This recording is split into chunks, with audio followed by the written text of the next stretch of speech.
Did you know that the divorce rate in your second marriage is 67%? And that in your third marriage, it's 74%.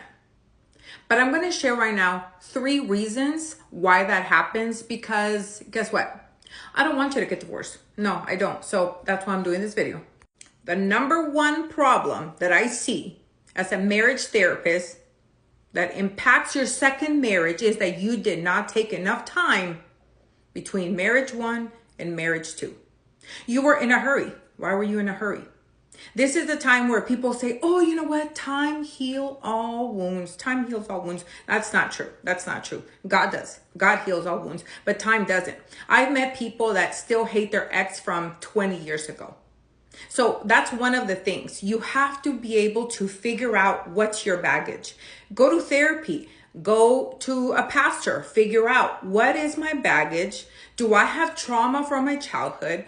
You have to really take the time to sit. Because if you're the type of partner that you're going to be like, oh, you know what? It was all her fault. I didn't do anything. It was all her fault. When you do that, you don't take any responsibility. Thus, it keeps you stuck. Figure out, how did I contribute to the divorce? And although I have seen sometimes where it's just mostly one partner, really challenge yourself, right? And take the time to figure out, what do I have to work on so I become a better partner when I get married again? Number 2, being part of a blended family.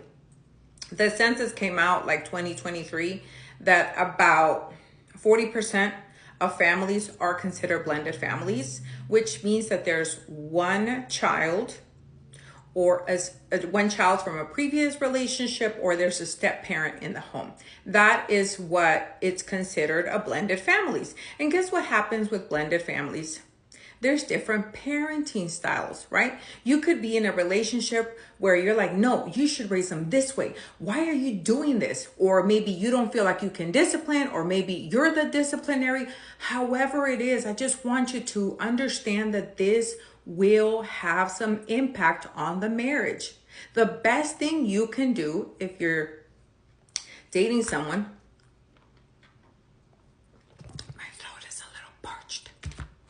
the best thing you can do is, if you're dating someone and they have kids, find out what their parenting styles are.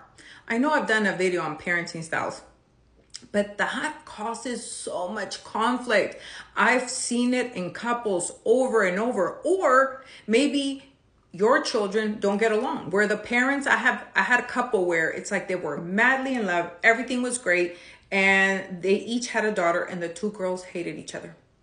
Can you just imagine how hard that would be? And eventually they broke up. And they were together like 5 years.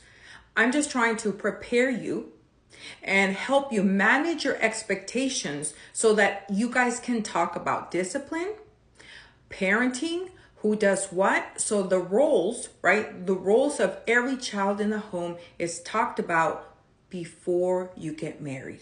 Do you see what happens? Just having that dialogue, that conversation prior to getting married.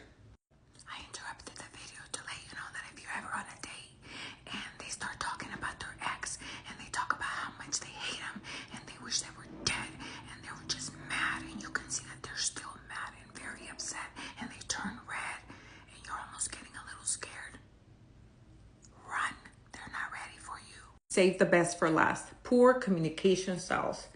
If you don't know how to communicate, no relationship is going to work. No marriage. You can be married 7 times. The problem is you. So some of the poor communication skills that people have is one of them. And I see this a lot in both men and women, is that they shut down. You're trying to have a conversation with them and they just shut down. They give you the silent treatment. How old are we? Okay. So no, you have to learn how to communicate. If you need a timeout, cool. But just let your partner know, hey, Kevin, I take a timeout. Let's talk about it at 7 o'clock. And the other part where I see that people really can't communicate is where they're having a fight and you start yelling, screaming, cursing each other out, threaten them with divorce. Why are you doing all that? That is no bueno. Then you're teaching all the kids that that's how you resolve conflict. Yelling, screaming, throwing plates, breaking TVs, calling each other MFers. Part of what I do in counseling is I teach people how to fight fair. And one of the very core things that, hear me when I tell you, is learn how to fight. Learn how to fight fair. We're not fighting about every single thing you do to piss me off. We're not doing that. One issue at a time.